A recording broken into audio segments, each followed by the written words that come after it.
कुल मिलाकर आप जानते हैं कि दिल्ली की सीमाओं पर किसान आंदोलनरत हैं। किसान तीनों नए कृषि कानूनों की वापसी तक जंग जारी रखने का ऐलान कर चुके हैं, लेकिन इन दिनों आंदोलन की रणनीति और सरकार का रवैया दोनों ही सवालों के घेरे में नजर आती है। दोनों को समझने की जरूरत भी है। सवाल कई हैं, आंदोलन पर भी सवाल उठ रहे हैं, आंदोलन को लेकर आरोप भी लग रहे हैं, लेकिन आज हम खबर की तह के जरिए ये समझने का प्रयास करेंगे कि क्या आंदोलन लक्ष्य से भटक चुका है, क्या आंदोलन दिशाहीन हो रहा है, क्या आंदोलन बेअसर हो गया है। विश्लेषण के जरिए हम ये भी जानने की कोशिश करेंगे कि क्यों सरकार का रवैया किसान आंदोलन को लेकर बदला है। एक रिपोर्ट आपको दिखाते हैं।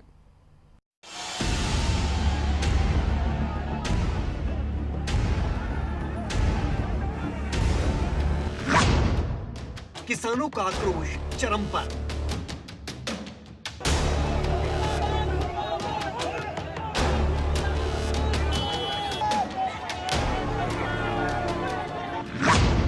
राजधानी की सीमाओं पर किसान।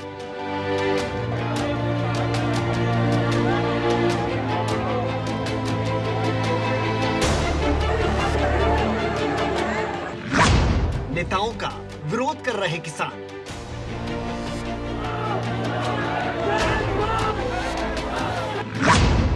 क्या विरोध से निकलेगा समाधान?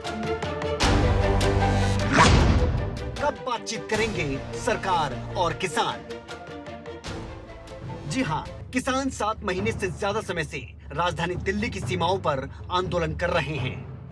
किसानों का स्पष्ट कहना है कि जब तक तीनों नए कृषि कानून वापस नहीं होते, तब तक घर वापसी नहीं होगी।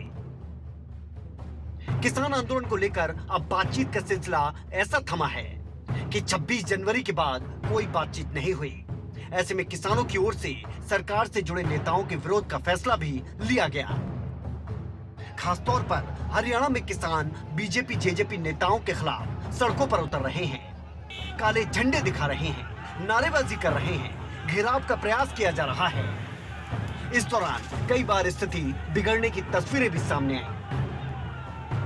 पिछले दिनों डिप्टी स्पीकर की गाड़ी के शीशे तोड़ दिए गए, तो डिप्टी स्पीकर की ओर से विरोध करने वालों को नशेड़ी करार दिया गया। नहीं, देखिए, आप उनको कोई किसान नहीं कह सकते।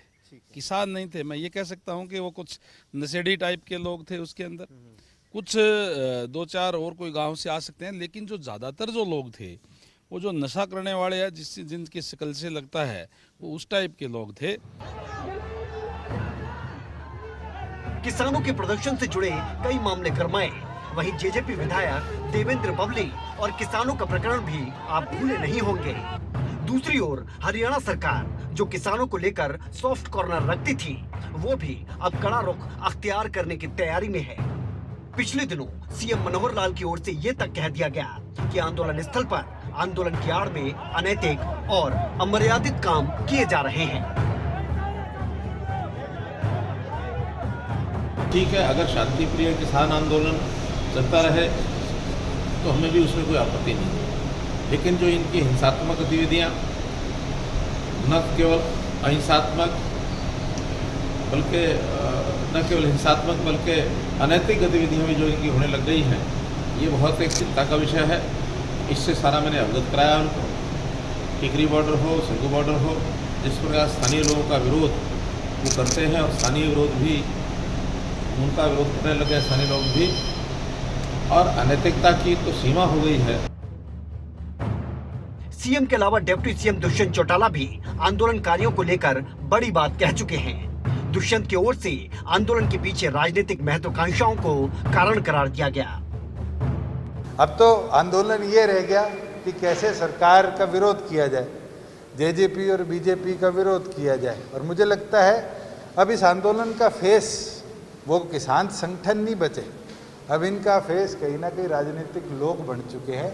जो आगे कोई जिला परिषद लड़ना चाहता है, कोई सरपंची लड़ना चाहता है, या कोई अपनी पार्टी बनाना चाहता है, या कोई किसी पार्टी का सपोर्ट करना चाहता है। तो कुल मिलाकर आंदोलन का स्वरूप बदला है, आंदोलन को लेकर सरकार का रवैया बदला है, आंदोलन को लेकर एक हद तक आम लोगों की राय भी बदली है। लेकिन इस बीच सवाल भी कई उठते हैं, सवाल सरकार से भी और सवाल किसानों से भी। सवाल किसानों के विरोध के तरीके पर और सवाल सरकार के रवैये पर। क्या नेताओं का विरोध करने से रास्ता निकलेगा? क्या जनप्रतिनिधियों का विरोध करना जायज है? और क्या सरकार के लिए किसानों की मांग मानना या नए कृषि कानून वापस लेना बहुत मुश्किल है? और सवाल ये भी कि बिना बातचीत और बैठकों के कैसे और कब यह आंदोलन खत्म होगा?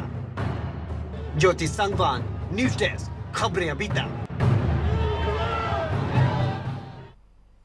चले खबरों तक के एडिटर नासिर कुरैशी हमारे साथ न्यूज रूम से मौजूद हैं। नासिर, एक रिपोर्ट हमने दिखाई दर्शकों को और अब तक की आज तक की जो अपडेट है आंदोलन को लेकर, जिसमें चढ़ूनी को सस्पेंड किया गया है, वो भी खबर हमने बताई है। लेकिन कुल मिलाकर क्या ये कहा जा सकता है कि अब आंदोलन लक्ष्य से भटक रहा है? अब आंदोलन को लेकर कई तरह के आरोप भी लग रहे हैं। ज्योति, इसमें कोई शक नहीं है कि सवाल उठ रहे हैं इस आंदोलन पर, और ये वो आंदोलन है जब इसकी शुरुआत हुई थी तो किसी भी पार्टी के नेता की हिम्मत नहीं हो रही थी कि इस आंदोलन के खिलाफ कुछ बोल दे।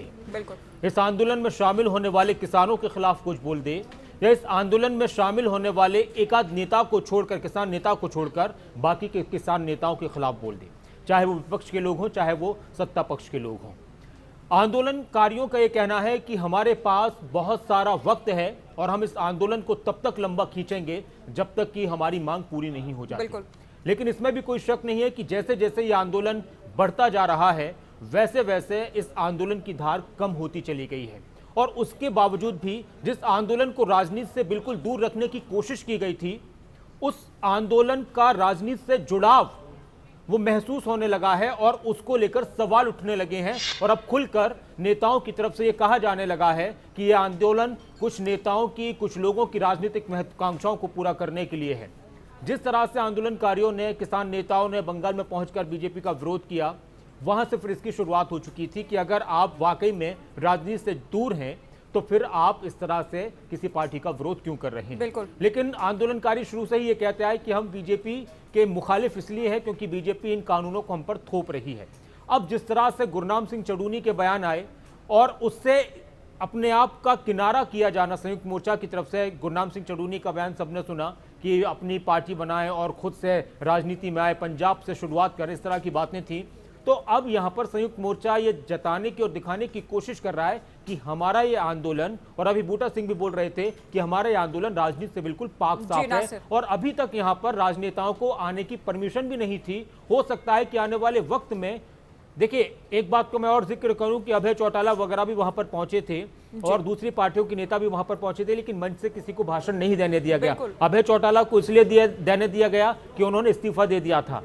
तो इस तरह के लोगों को तो वहां पर मौका मिल रहा है। लेकिन अब जैसे जैसे उत्तर प्रदेश का चुनाव आएगा, पंजाब का चुनाव आएगा, तो कहीं ना कहीं इस चुनाव के जरिए कुछ पार्टियां ये कोशिश भी करेंगी कि वो किसानों का सहारा लें। और किसानों का सहारा लेकर हर पार्टी राजनीति करती है। एक बात ये भी समझेंगे, आपने कहा कि आंदोलन की धार अब कम हो गई है, तो क्या इसके पीछे ये भी एक बड़ा फैक्टर है कि किसान जनप्रतिनिधियों का विरोध कर रहे हैं? उसमें कई जगह स्थिति बिगड़ भी रही है, कई जगह व्यवस्था भी बिगड़ रही है, काले झंडे दिखाए जाना, डिप्टी स्पीकर की गाड़ी के शीशे भी तोड़ दिए गए। क्या इसको भी एक बड़े फैक्टर के तौर पर देखा जाए नासिर? वो इसलिए ज्योति की इस आंदोलन की जब शुरुआत हुई थी तो इस आंदोलन को अब तक के इतिहास के आंदोलनों में सबसे इतना बड़ा आंदोलन अब तक का शांति प्रिय आंदोलन कहा जा रहा था, और इसको लेकर मिसालें दी जा रही थी, इसको लेकर कस्में खाई जा रही थी। किसानों ने बहुत कुछ सहा है, आंदोलनकारियों ने बहुत कुछ सहा है, लेकिन उन्होंने संयम रखा। अब इसमें दो चीजें हैं कि या तो उनका संयम टूट रहा है, संयम का बांध, सब्र का बांध टूट रहा है और अब वो खुलकर विरोध में आ गए हैं, या फिर कुछ लोग हैं जो जानबूझकर इस आंदोलन को इस तरह से बदनाम करने की कोशिश कर रहे हैं। और इस पहलू पर किसान नेताओं को बहुत गंभीरता से विचार करना होगा। गंभीरता से सोचने की जरूरत है। तो किसानों को लेकर हमने बात की।